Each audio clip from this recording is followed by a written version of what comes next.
அடுத்ததாக இந்த மேடைக்கு வந்து பேச இருக்கிற அந்த போட்டியாளர் நெகாசினி. வாங்க.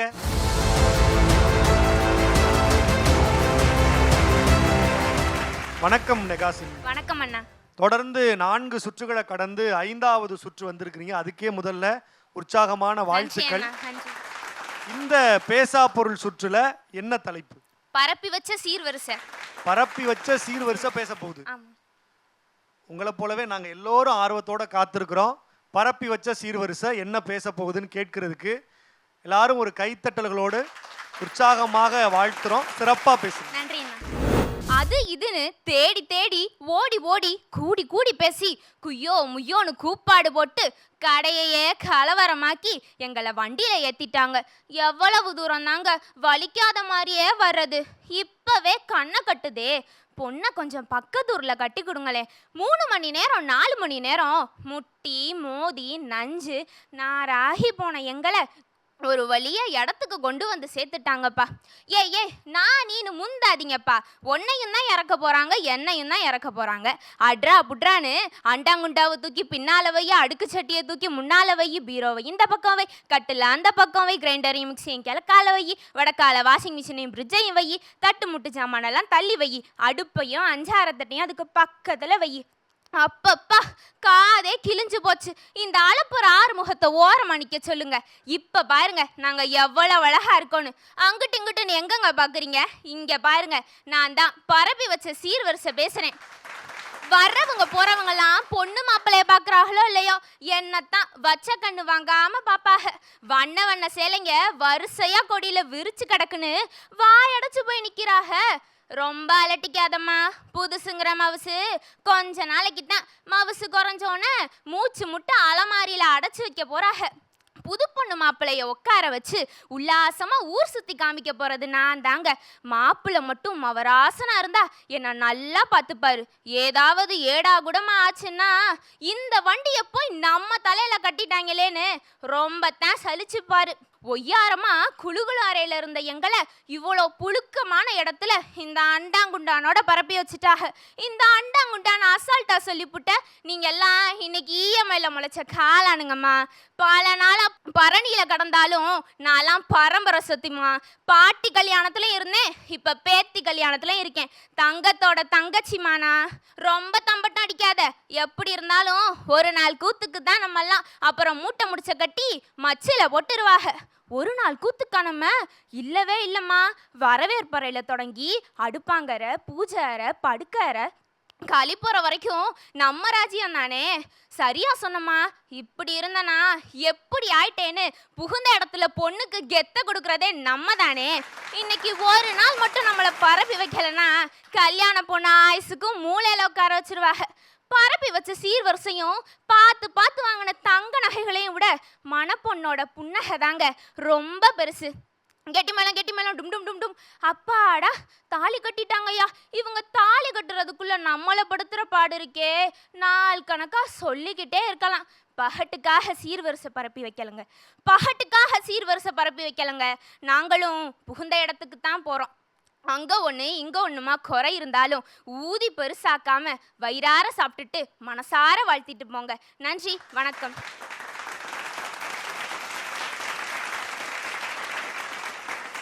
நெகாசினி ரொம்ப அழகா ஒரு காட்சியவே நம்ம கண்ணு முன்னாடி அப்படியே படம் போட்டு காட்டிட்டாங்க. கொஞ்ச நேரம் கல்யாண மண்டபத்தில் இருந்த மாதிரியே இருந்துச்சு.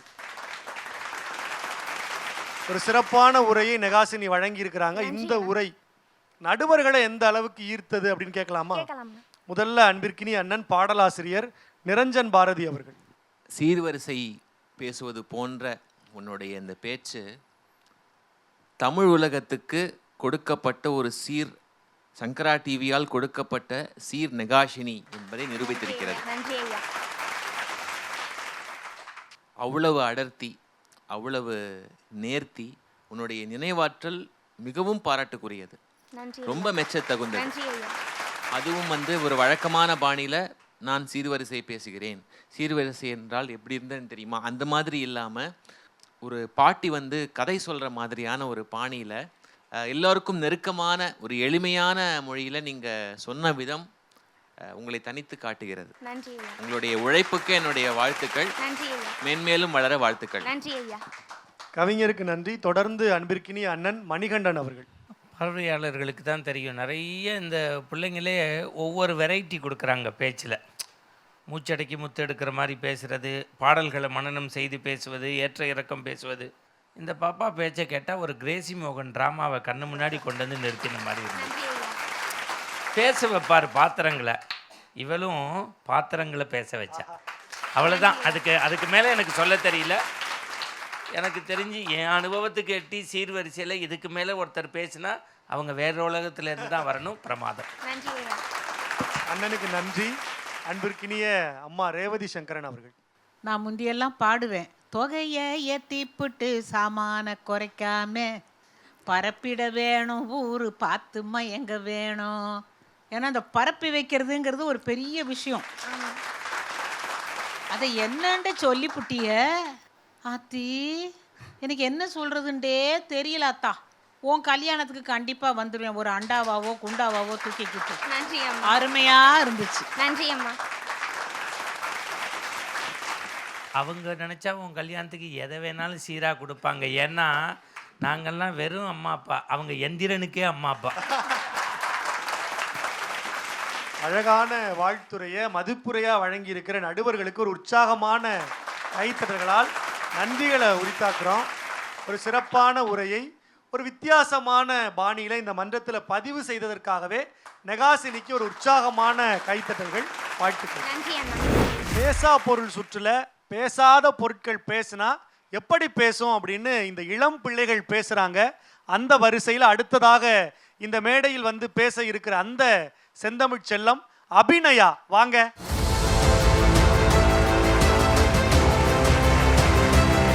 வணக்கம் அபிநயா. வணக்கம் அண்ணே. அபிநயாவை பற்றி நம்முடைய சிறப்பு நடுவருக்கு சொல்லணும்னா, இவங்க சிற்பியின் சிற்பம் அப்படின்னு ஒரு தலைப்பில் பேசி அரங்கத்தில் இருக்கிற எல்லோரையுமே ஒரு நிமிடம் வந்து நெகிழ வச்சாங்க. எல்லோருடைய கண்களும் பணித்தது. சிற்பக்கலை பின்னணி குடும்பத்திலிருந்து அவங்க வந்திருக்கிறாங்க. அந்த குடும்பத்தினுடைய நிலை, அந்த சிற்பக்கலையினுடைய நிலையை குறித்து இந்த மன்றத்தில் பதிவு பண்ணி எல்லோருடைய பாராட்டுக்களையும் பெற்றாங்க. தொடர்ந்து வித்தியாசமான தலைப்பில் கொஞ்சம் எல்லோரையும் உருக்க வைக்கிற பேச்சை வந்து அபிநயா தொடர்ந்து பேசுவாங்க. இன்னைக்கு என்ன பேச போகிறாங்க அப்படின்னு எல்லோரும் ஆவலாக எதிர்பார்த்து காத்திருக்கிறோம். என்ன தலைப்பு? தாயின் கருவறைன்ற தலைப்புல அன்னைகளோட தியாகத்தை பத்தி பேச போறேனா. தாயின் கருவறை அப்படிங்கிற தலைப்புல அன்னையின் தியாகத்தை பற்றி பேசுவதற்கு அபிநயா தயாரா இருக்கிறாங்க. கேட்க நாங்க எல்லோரும் தயாரா இருக்கிறோம். சிறப்பா பேசுங்க. வாழ்த்துக்கள். நன்றி. எங்கும் இருள் சூழ்ந்திருந்தது. நான் மட்டும் தனியே ஒரு அறையில் வெளியே வர முயன்று எட்டி உதைத்தேன். என்னை யாரோ கொஞ்சம் விளையாடி கொண்டிருந்தனர். என் வருகையை எதிர்பார்த்து ஒரு ஊரே காத்திருந்தது. அது எந்த இடம் என்று கேட்டேன். கருவறை என்று கூறினார்கள். ஆம், இன்று நான் கருவறைக்குள் மட்டுமல்ல, இப்பேச்சுலகிற்கும் ஒரு கருவாக நின்று பேசிக் கொண்டிருக்கின்றேன். இன்று கருவறைக்குள் இருக்கும் குழந்தைகளின் குரலாக நான் பேச வரவில்லை. அந்த கருவை சுமக்கும் அன்னைகளின் குரலாகத்தான் பேச வந்துள்ளேன். ஏதோ 10 மாதம் என்னை இருளில் சுமந்துவிட்டு வாழ்நாள் முழுவதும் கூறுகிறாயே, இதற்கு சுமக்காமலே இருந்திருக்கலாம் என்று அன்னைகளிடம் மரியாதையோடு பேசுபவர்களே, இருளில் இருந்து தன் பிள்ளை வெளிச்சத்தை காண வேண்டும் என்பதற்காக பிரசவத்தின் போது மட்டுமல்லாமல் தினம் தினம் பிரசவ வலியை அனுபவித்துக் கொண்டிருக்கும் அன்னைகளின் தியாகத்தை என்னவென்று நான் கூறுவேன். எனது மகளின் கழுத்தில் தாலி ஏற வேண்டும் என்று நினைத்து தன் தாலியை அடகு வைப்பவள், என் பிள்ளை புத்தகத்தை சுமக்க வேண்டும் என்று கருதி செங்கலும் மண்ணும் சுமப்பவள், தன் மகன் தலை நிமிர்ந்து நடக்க வேண்டும் என்று எண்ணி யாரிடமோ தலைகுனிந்து நிற்பவர், வேறு பிள்ளை அணிந்திருக்கும் உடையை கண்டு தன் பிள்ளை ஏங்கிவிடக் கூடாது என்று கருதி கடன் வாங்கியாவது அந்த விலை மதிப்புள்ள உடையை வாங்கி தரும் அன்னைகளை கிழிந்த உடையோடு சாலையில் விடுகின்றோமே, அடுத்த கணம் அவள் எப்படி சிந்திப்பாள் என்று தெரியுமா? வெளி உலகம் தெரியாத என் பிள்ளைக்கு நீதான் துணை நிற்க வேண்டும் இறைவா என்று கைவிட்ட நமக்காக கையேந்தி வெளியில் நின்று வணங்குவாளே தவிர ஒருபோதும் உன்னை சமிக்க மாட்டாள். தன் பிள்ளைக்கு 3 நேரமும் தாய்ப்பால் தர வேண்டும் என்பதற்காகவே உணவுண்ட தாய்மார்கள் இங்கு எத்தனை பேர்? அதே பிள்ளை சாப்பிட்டாயா என்று கேட்டால் தனது சோகத்தை பிள்ளையிடம் காண்பித்துக் கொள்ள கூடாது என்பதற்காக சாப்பிட்டேன் என்று பொய் கூறிய தாய்மார்கள் இங்கு எத்தனை பேர்? ஊனமாக நான் பிறந்திட்டால் கூட முதுகில் என்னை சுமந்து உழைத்தாயே, மூளையிலே உன்னை தூக்கி எறிந்தேன், அன்றும் நீ சிரித்தாயே. தன் கருவிலிருந்து பிறந்த குழந்தை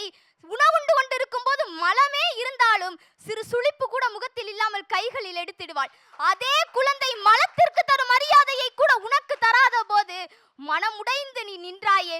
பிரசவ அறையில் நீ கதறி அழுதது இன்று வரை என் செவிகளுக்குள் ஒலித்துக் கொண்டேதான் உள்ளது. நம்மை கருவில் சுமந்தவளுக்கு கல்லறை கட்டுவதற்கு கூட உடன் பிறந்தவர்கள் இடத்தில் பெரும் வாக்குவாதம். ஏன் இந்த அவல நிலை? குப்பை தொட்டியை கண்டு கோவில் என்று நீ கூறினால் கூட தன் பிள்ளை மேல் இருக்கும் நம்பிக்கையில் கையெடுத்து வணங்குவாள். 500 ரூபாய் புடவையை கூட 5 கோடி மதிப்பை போல் எண்ணி மகிழ்கிறாய். 5 நிமிடத்தில் உன்னை தூக்கி எறிந்த பிள்ளைகளை அடித்தால் என்னவென்று கேட்டால் என் பிள்ளை அடிதாங்காது என்று அழுது கொண்டே கூறுவாள். நீ மீண்டும் கருவாக மாறினால் உன்னை எத்தனை முறை கூட சுமக்க என் கருவறை தயாராக உள்ளது என்பாள். இன்று நான் ஏன் குறிப்பாக பேசா பொருள் என்று கருவறையை கண்ணீர் வடித்து பேசிக் கொண்டிருக்கின்றேன் என்று தெரியுமா? எனக்கும் கருவறைக்கும் அதிக தொடர்புண்டு. கருவில் இறந்து விட்டது என்று கூறிய குழந்தைதான் ஒரு அன்னையின் வேண்டுதலின் கீழ் உயிர் பெற்று இன்று உங்கள் முன் பேசிக் கொண்டிருக்கின்றது. அதனால் தான் இந்த கருவறையை பற்றி பேசிக் கொண்டிருக்கின்றேன். நம் கருவில் சுமந்த பிள்ளை நம்மை தவிக்க விட்டு சென்று விட்டான் என்று ஒருபோதும் எண்ணி விடாதீர்கள் தாய்மார்களே. அம்மா என்று முதலில் கூறிய நான் இன்று ஒரு அம்மாக்களுக்கும் குரல் கொடுத்து எழுந்து நிற்கின்றேன். ஏற்றுக்கொள்வீர்களா உங்கள் வீட்டு பிள்ளையாக? நன்றி, வணக்கம்.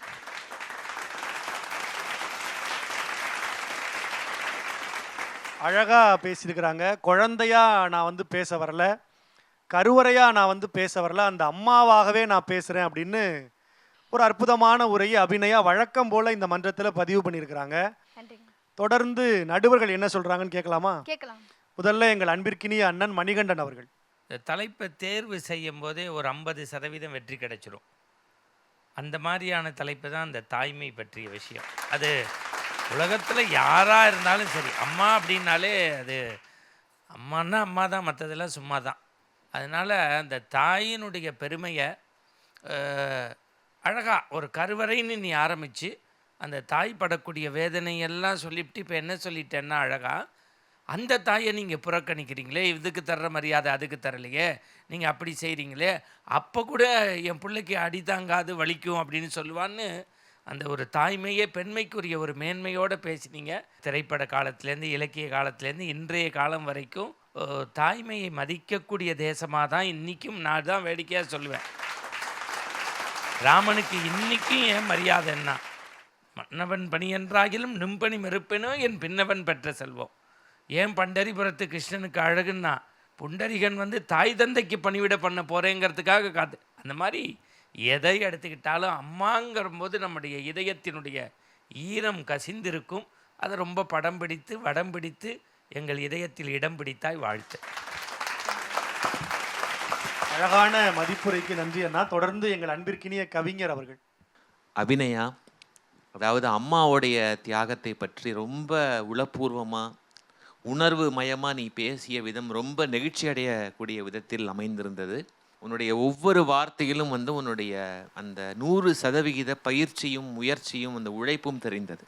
உன்னுடைய தனித்துவமான ஒரு திறமை என்று நான் பார்ப்பது உன்னுடைய உச்சரிப்பு.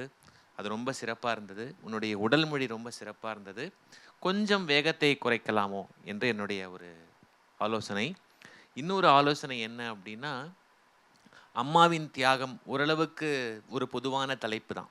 ஆனால் அதை காட்டிலும் நான் கருவறை பேசுகிறேன் அப்படின்னு ஒரு கருவறையாக உன்னை நினைத்து கொண்டு பேசியிருந்தால் இன்னும் உன்னுடைய பேச்சு வந்து ஆழம் அதிகரித்திருக்கும் அந்த பேச்சில்.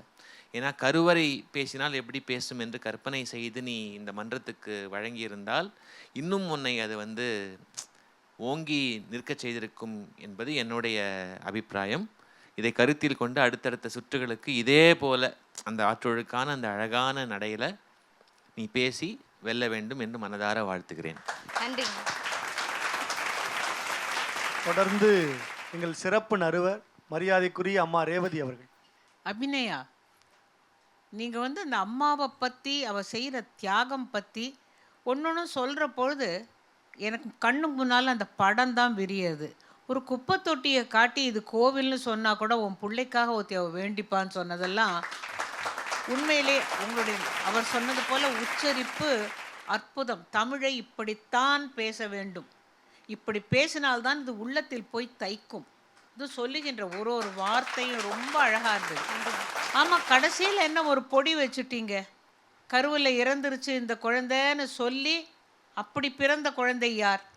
அதான். அதுதான் என்ன அங்கே சுற்றி எங்கேயோ வராங்க ஒரு பர்சனல் கார்டு அப்படிம்பாங்க. அது எங்கேயோ மீட்டி விட்டீர்களா, அதை கேட்டே ஆகணும்னு எனக்கு. ஸோ ஆக மொத்தம் தாயின் கருவறையில் பிறந்தும் இறந்தும் மீண்டும் பிறந்த மகள் நீ. அருமை அருமை அருமை அருமை. வாழ்த்துக்கள்மா, ரொம்ப அழகாக பேசினேன். சிறப்பான மதிப்புரைகளை நம்முடைய நடுவர்கள் வழங்கியிருக்கிறாங்க. ஒரே ஒரு சின்ன விஷயம், மீட்டி விட்டதை இன்னும் நீ நீட்டி விட்டிருந்தால் இன்னும் சூப்பராக இருந்திருக்கும். சிறப்பான வாழ்த்துரைகளுக்கு நடுவர்களுக்கு நெஞ்சார்ந்த நன்றிகள். அற்புதமான உரையை வழங்கிய அபிநயாவுக்கு ஒரு உற்சாகமான கைத்தடல்களால் வாழ்த்துக்கள். நன்றி. நன்றிங்க. பிரம்மாண்டமான இந்த அரங்கத்தில் அற்புதமான நம்முடைய தமிழ் சான்றோர்களை, தமிழ் வளர்த்த அந்த தென் தமிழ் புலவர்களை அடுத்த தலைமுறை பிள்ளைகள் எந்த அளவுக்கு தெரிஞ்சு வச்சிருக்கிறாங்க, அவர்களை எந்த அளவுக்கு புரிஞ்சு வச்சிருக்கிறாங்கங்கிறத இந்த வயதிலேயே அந்த பிள்ளைகளுக்கு சொல்லிக் கொடுக்கிற ஒரு அற்புதமான நிகழ்ச்சி தமிழ் எங்கள் உயிர்மை சுட்டிகள். அடுத்த தலைமுறைக்கு தமிழை விதைக்கிற ஒரு முக்கியமான முன்னெடுப்பு இது. நிகழ்வு மட்டுமல்ல, ஒரு இயக்கம். தமிழினுடைய பெருமையும் பழமையும் அதன் தொன்மையில மட்டுமல்ல, தொடர்ச்சியில்தான் இருக்கிறது என்பதை அடுத்த தலைமுறையோடு சேர்ந்து செலவழிக்கிற இந்த அற்புதமான நிகழ்ச்சியில இந்த சுற்று பேசா பொருள். ஒவ்வொரு குழந்தையும் அழகான தலைப்புல அற்புதமான செய்திகளை பேசி எல்லோரையும் வியப்புல ஆழ்த்துறாங்க. அடுத்து இந்த மேடையை அலங்கரிக்க இருக்கிற செந்தமிழ் செல்லம் தீசா திரவியராஜ், வாங்க.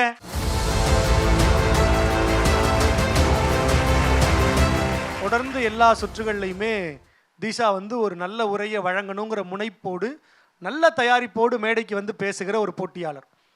உங்களுடைய பேச்சை இல்லத்திலிருந்து பார்க்கிற நேயர்கள் தீஷா இந்த சுற்றுல என்ன தலைப்பில் பேச போகிறாங்க அப்படின்னு ஒரு படி முன்னாடி உங்கள் பேச்சை கேட்க ஆயத்தமாகி இருப்பாங்க. பேசா பொருள் சுற்றுல என்ன தலைப்பு? அருந்து போன காலனி. அருந்து போன அந்த காலனி என்ன பேசும் அப்படிங்கிறத உள்ளபடியே கேட்கறதுக்கு ஆவலோடு இருக்கிறோம்.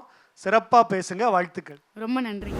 சங்கரா தொலைக்காட்சி நேயர்களுக்கு வணக்கம். என் அன்பு கனிந்த நாவ கொண்டு அருந்து போன காலனியாக பேச வந்திருக்கிறேன் உங்கள் முன்னால்.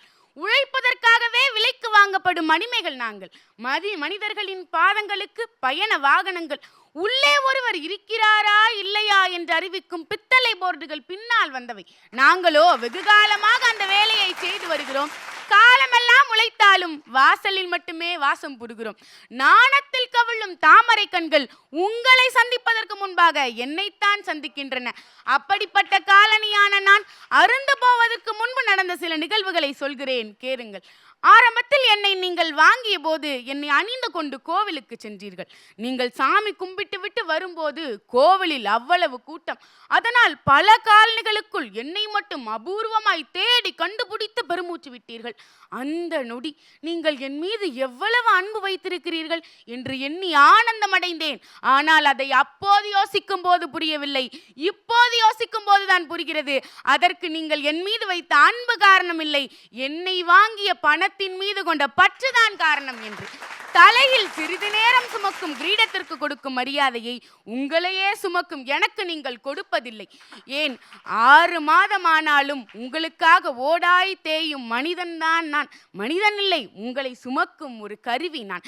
அது மட்டுமல்லாமல் கற்களும் முட்களும் உங்கள் பாதங்களை காயப்படுத்த வரும்போது உங்களுக்கு எந்த வலியும் ஏற்படக்கூடாது என்பதற்காக எல்லா வலியையும் நானே அனுபவித்துக் கொண்டேன். நாங்கள் ஒத்துழையாமை இயக்கம் தொடங்கும் போதுதான் தெருவோர தொழிலாளியின் வயிற்றுப்பாட்டுக்கு வலி பிறக்கிறது. அப்படி நான் அருந்து போன என்னை தைப்பவரின் மகன்தான் அமெரிக்காவின் அதிபர் ஆப்ரஹாம் லிங்கன்.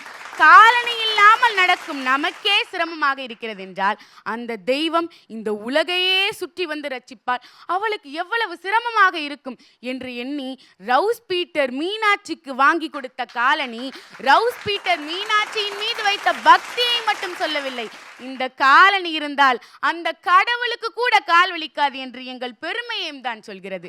அது மட்டுமல்லாமல் ராமனின் எத்தனையோ ஆபரணங்கள் இருந்த போதும் அவரின் காலணியையே அவருக்கு நிகராக வைத்து ஆட்சி செய்தான் பரதன்.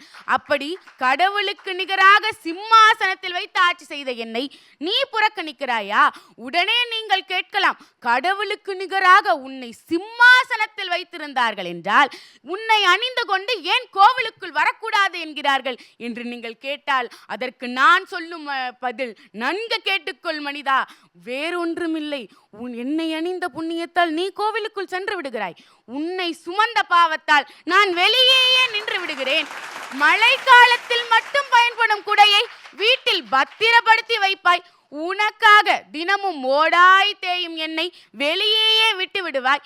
இன்று நீங்கள் முதுகு வலியின் அவதியின்றி வாழ்கிறீர்கள் என்றால் அதற்கு காரணம் நான் தான். நீ தொலைத்ததை தேடு, தவறில்லை. உன்னை தொலைத்தவனை, உன்னை தூக்கி எறிந்து விட்டு போனவனை தேடாதே, அது பயனற்றது என்ற எண்ணத்தில் ஏதோ ஒரு மூலையில் நான் அருந்து போன காலனியாக. நன்றி, வணக்கம்.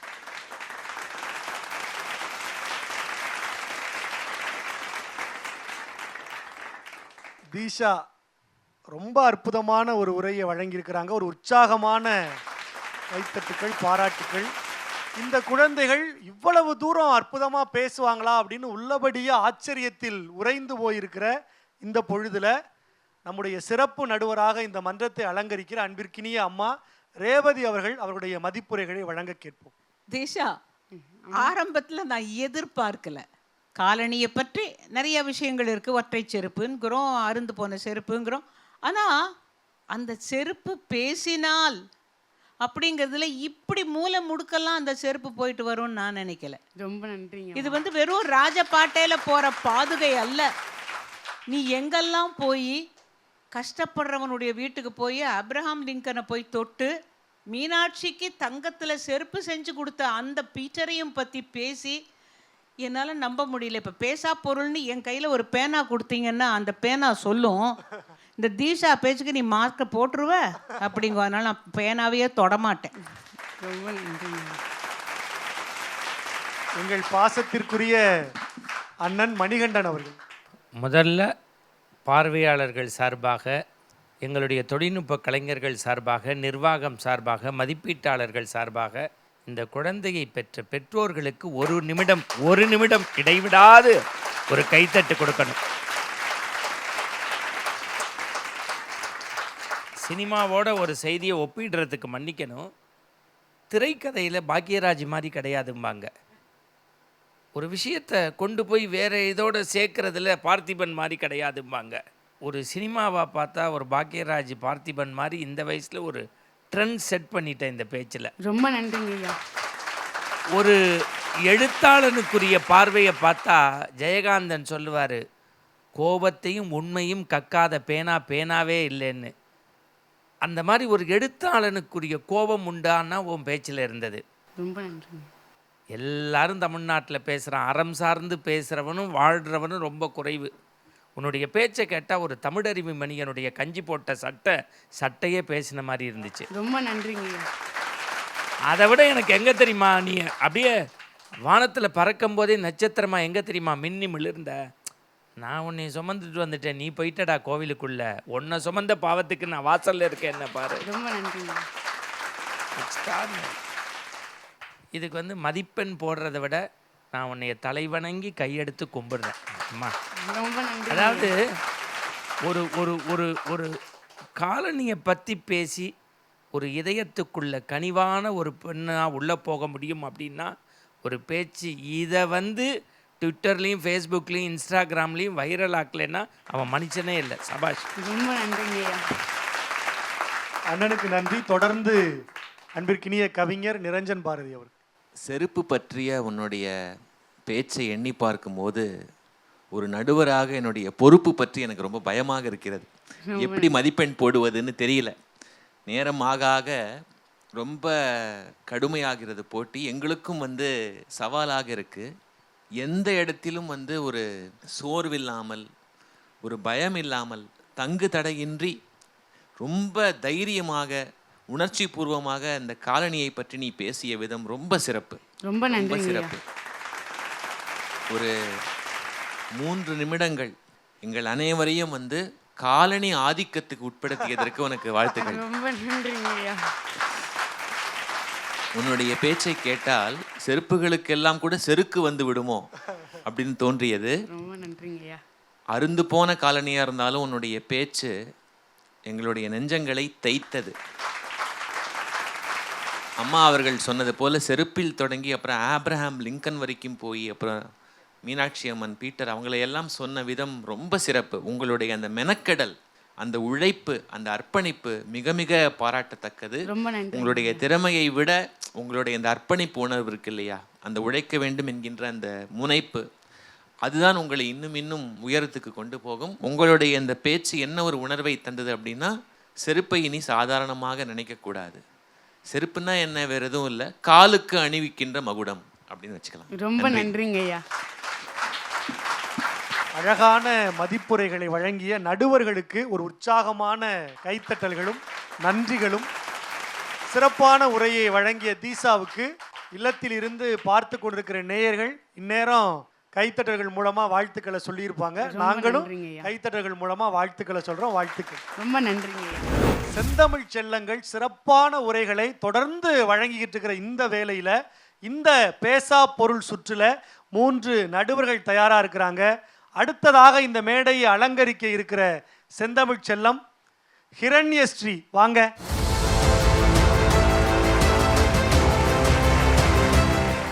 ஹிரண்யஸ்ரீ வந்து தொடர்ந்து ஒவ்வொரு சுற்றுலையுமே தன் வாழ்வியலோடு நெருக்கமான செய்திகளை பதிவு பண்ணுறது வழக்கம். எங்கள் அப்பாவை பற்றி, எங்கள் தாத்தாவோட கனவு, எங்கள் வீடு அப்படின்னு தொடர்ந்து தன் வாழ்வியலோடு இருக்கிற செய்திகளை தொடர்ந்து இந்த மேடையில் பதிவு பண்ணியிருக்கிறாங்க. அவங்க அப்பா அம்மாவை வந்து நம்முடைய அன்பிற்கினிய அண்ணன் மணிகண்டன் வந்து அஜித் குமாராவும் ஐஸ்வர்யா ராயாவும் தமிழ் சமூகத்துக்கு அறிமுகப்படுத்தி வச்சிருக்கிறாரு. இந்த செய்திகளெல்லாம் நம்முடைய சிறப்பு நடுவருடைய அறிமுகத்துக்காக. ஹிரண்யஸ்ரீ வந்து வணக்கம் சொல்லும் போதே நம்ம வீட்டிலலாம் கீ கொடுத்தா ஒரு பொம்மை வந்து பேசும், ரோபோட் மாதிரி, வணக்கம். அதே மாதிரியே ஹிரண்யஸ்ரீயும் வந்து வணக்கம் சொல்ல சொன்னால் வணக்கம் அப்படி தான் பேசுவாங்க. ஆனால் இந்த ஒளி வாங்கியெல்லாம் நம்ம வந்து சரியாக கரெக்டாக வச்சுட்டு நேரத்தை நாம் அழுத்தினோம் அப்படின்னா ஹிரண்யஸ்ரீ பேச்சு வேறு மாதிரி இருக்கும். இப்போ இந்த சுற்றில் ஹிரண்யஸ்ரீ எப்படி பேச போகிறாங்க அப்படின்னு பார்ப்பதற்கும் கேட்பதற்கும் ஆவலோடு தமிழ் நேயர்கள் இருக்கிறாங்க. என்ன தலைப்பு? தெருவோர குப்பை தொட்டி. வீட்டில் இருக்கிற குப்பை தொட்டி கூட இல்லையா, தெருவோரத்தில் இருக்கிற குப்பை தொட்டி பேச போகுதான். அழகான ஒரு தலைப்பில் அறிவார்ந்த செய்திகளை பேசுகிற ஹிரண்யஸ்ரீ சிறப்பாக பேச வாழ்த்துக்கள். நன்றி அண்ணே. அனைவருக்கும் தூய்மையான தமிழில் வணக்கங்கள்.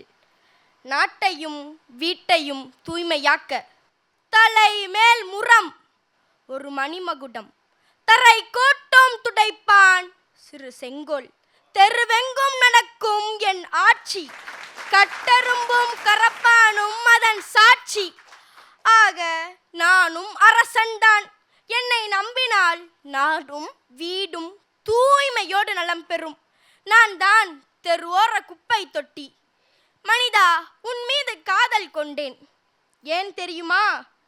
நீ எழுதிய காதல் கவிதை என்னுள் தூக்கி எறிந்தாய். குப்பை தொட்டியாகிய நான் அதை படித்து விட்டேன். அதனால் தான் உன் மீது காதலில் விழுந்து விட்டேன்.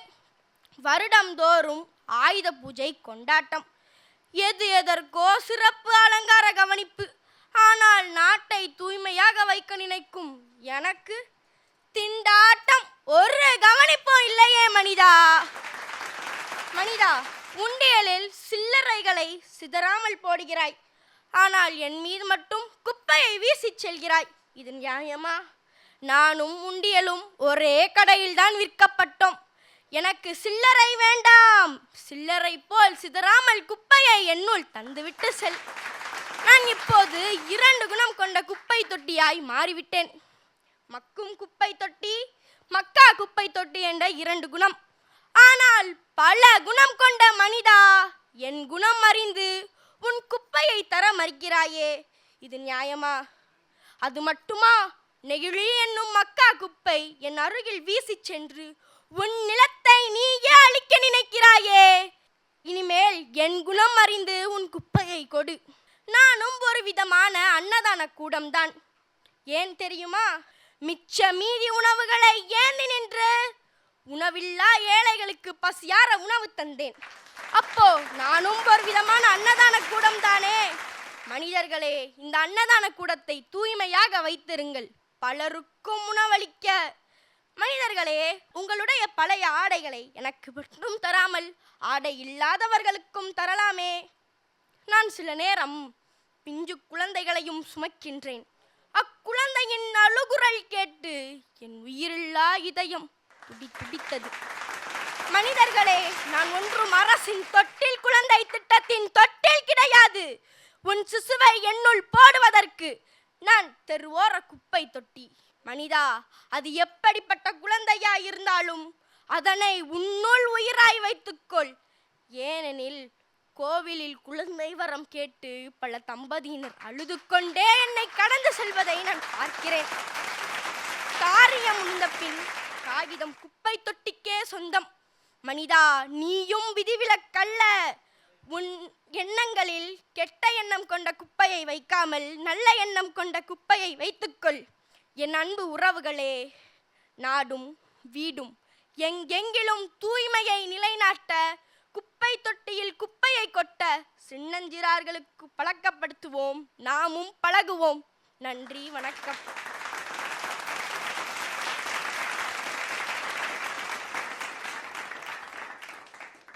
உண்மையிலேயே எனக்கு நடுவர்களை நினைச்சா வருத்தமா இருக்கு.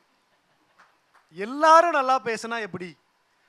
மணிகண்டன் எல்லாம் பேனாவை மூடி பாக்கெட்ல வச்சு கையை கட்டிட்டு உட்கார்ந்துருக்கிறாரு. அதாவது ஆடியன்ஸுக்கு தெரியும் எங்க மார்க்கை வச்சு அவங்கள ஒன்று செலக்ட் பண்றது இல்ல, ஆடியன்ஸோடைய கைத்தட்டையும் வச்சுதான்னு தெரியும் அவங்களுக்கு. கிரண்யஸ்ரீ, அவ்வளவு அழகா பேசியிருக்கிறீங்க. நன்றி அண்ணே. முதல்ல எங்கள் அன்பிற்கினிய அண்ணன் மணிகண்டன் அவர்கள். குழந்தையுடைய பேச்சை ஒரே வரியில சொல்றேன், பல மனிதர்களுடைய மனக்குப்பையை போக்கிய குப்பை தொட்டி. நன்றி ஐயா. நான் நேரடியாக செய்திக்குள்ளே வந்துடுறேன். ஒரு கம்பராமாயண விஷயத்தை எடுத்துக்கிட்டோ, கவிராஜனையும் கஜராஜனையும் இணைத்து பேசுவது, இன்னும் சொல்ல போனால் பேனா பேசுவது கூட அதுக்கு நிறைய செய்திகளை சொல்ல முடியும். குப்பை தொட்டியில் என்ன சொல்ல முடியும்னு நினைக்கிறவனுக்கு நெத்தியடியாக இப்படி தாண்டா பேசணும்னு பேசி காமிச்சப்பாரு, பிரம்மாதண்டா அது. அதாவது இது வரைக்கும் நான் சொன்னதெல்லாம் எல்லாரையும் வாழ்த்தினேன். இப்போ நான் ஒரு டெக்னிக்கல் டேர்ம்ஸோட ஒரு பேச்சாளராக பார்க்கணும்ல. குப்பை தொட்டிங்கிறது ஒரு கனமான தலைப்பு, அதில் எப்படி போடுறீங்கன்னு சிசு வரைக்கும் பேசி கடைசி வரைக்கும் 3 நிமிடமும் நீ ஒரு குப்பை தொட்டியாவே நீங்கிறத மறந்து பேசின. நான் இன்றைக்கி எல்லா குழந்தையும் என் குழந்தைங்க தான். உங்கள் வயசில் விட எனக்கு பெரிய வயசில் பொண்ணு இருக்கா, அதனால் அவளுக்கு ஒரு தங்கச்சி இருந்தால் எப்படி இருக்கும் அந்த மாதிரி. இதை விட ஒரு பேச்செல்லாம் நல்லா அமைய முடியாது. அண்ணனுக்கு நன்றி. தொடர்ந்து அன்பிற்கினிய அண்ணன் பாடலாசிரியர் நிரஞ்சன் பாரதி அவர்கள். உன்னுடைய பேச்சை பற்றி கருத்து சொல்வதற்கு முன்னால் இன்றைய நிகழ்ச்சியில் கலந்து கொண்டு பேசி கொண்டிருக்கும் எல்லா குழந்தைகளுக்கும் என்னுடைய பாராட்டுக்கள். ஏன்னா எங்களுக்கு பணி ரொம்ப சவாலாக போய்கொண்டே இருக்கிறது. உண்மையிலேயே மனசார சொல்கிறேன். பணம் பற்றி பேச்சாகட்டும், பேனா பற்றிய பேச்சாகட்டும், அப்புறம் செருப்பு பற்றி பேச்சாகட்டும், அப்புறம் நீங்கள் குப்பை தொட்டி, எல்லாருமே போட்டி போட்டுக்கொண்டு எங்களை எல்லாம் திணற வைத்து கொண்டே இருக்கிறீர்கள்.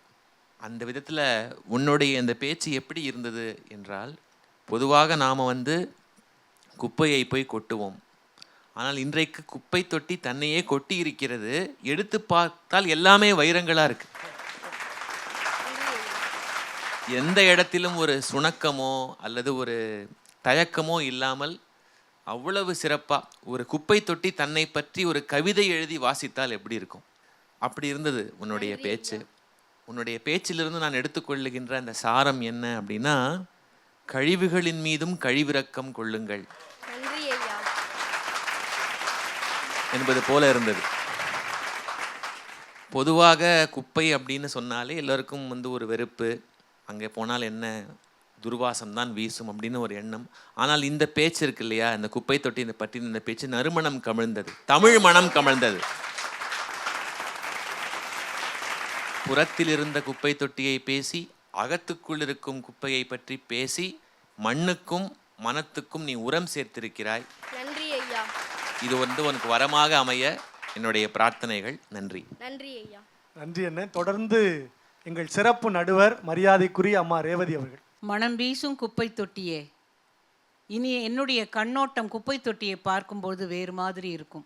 வெளியே யாராவது போட்டிருந்தால் கூட அதை எடுத்து நான் உள்ளே போட்டு விடுவேன். அந்த அளவிற்கு ஒரு நெத்தி அடின்னு சொல்லுவாங்க தெரியுமா? ஏய், இங்கே வச்சிருக்கமில்ல தொட்டி, நீ ஏன் வெளியில் போட்டு போகிற அப்படிங்கிறத எவ்வளவு அழகா.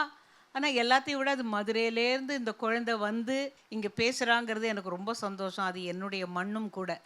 ஆகையினால மதுரை மண்ணும் மனம் வீசும். மதுரையிலேருந்து வந்து பேசுகிறவங்க குப்பை தொட்டியை பற்றி பேசினாலும் அது கண்டிப்பாக இவர் சொன்னது போல் நறுமணம்தான் கமழும். அதில் எனக்கு இன்னைக்கு மல்லிகை மனம்தான் தெரியுது. இல்லை, அதில் எல்லாத்தையும் தொட்டுட்டு வந்து இளம் சிசு அதுக்குள்ளே கிடக்குங்கிறது போது எத்தனை குழந்தைகளை அது வளர்த்துருக்கு. இறந்திருந்தால் அதுக்குள்ளே தான்.